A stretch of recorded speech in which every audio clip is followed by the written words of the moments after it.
మనం దేవుడిని ఎక్కడ వెతుకుతాం? ఆలయాల్లోనా, ఆకాశంలోనా, లేదా ఎవరో చూపించిన దారిలోనా? కానీ మన పురాణాలు ఒక విషయం స్పష్టంగా చెబుతున్నాయి. దేవుడు బయట ఎక్కడో లేడు. అయితే దేవుడు ఎక్కడా? ఈ ఒక్క ప్రశ్నే మన జీవితాన్ని మలుపు తిప్పుతుంది. మన గ్రంథాలలో ఒక గొప్ప సూక్తి ఉంది. యత్ పిండే తద్ బ్రహ్మాండే. ఈ చిన్న శరీరంలో ఉన్నదే ఈ విశాలమైన బ్రహ్మాండంలో కూడా ఉంది. అంటే మనలో ఉన్నదే మనకు బయట ప్రపంచంగా కనిపిస్తోంది. పురాణాలు దేవుడిని ఒక రూపంగా వర్ణించలేదు, అవి దానిని చైతన్యంగా వర్ణించాయి. అందుకే అంటారు,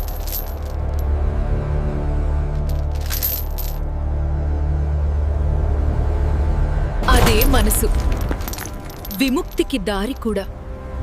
మనసు భయంతో నిండితే అదే నరకం. మనసు ప్రశాంతంగా మారితే అదే స్వర్గం. మనసు అజ్ఞానంలో ఉంటే అది మాయ. మనసు జ్ఞానంతో నిండితే అక్కడే దేవుడు. మనలోనే ఒక విశ్వం ఉంది, కాని మనం దాన్ని గమనించలేదు. మన ఆలోచనలు గ్రహాల వలె పరిభ్రమిస్తాయి. మన కోరికలు గురుత్వాకర్షణ వంటివి. మన భయాలు చీకటి గ్రహాల్లాంటివి. మన అహంకారం అన్ని మింగేసే బ్లాక్ హోల్. మన జ్ఞానం మాత్రమే అన్నింటికీ వెలుగు. అందుకే ఋషులు అన్నారు, బయట వెతకవద్దు, లోపలికి వెళ్ళు. గుడులు దేవుని ఇళ్ళు కావు, అవి మనసును నిశ్శబ్దం చేసే ప్రదేశాలు. నిశ్శబ్దమైన మనసులోనే దేవుడు స్పష్టంగా కనిపిస్తాడు.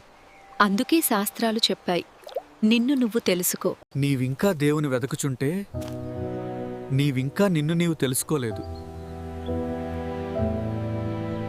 దేవుడు ఎక్కడో కాదు, నీ లోపలే ఉన్నాడు.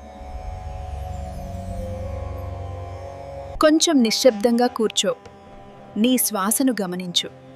అప్పుడు నీకే అర్థమవుతుంది మనసే దేవుడని.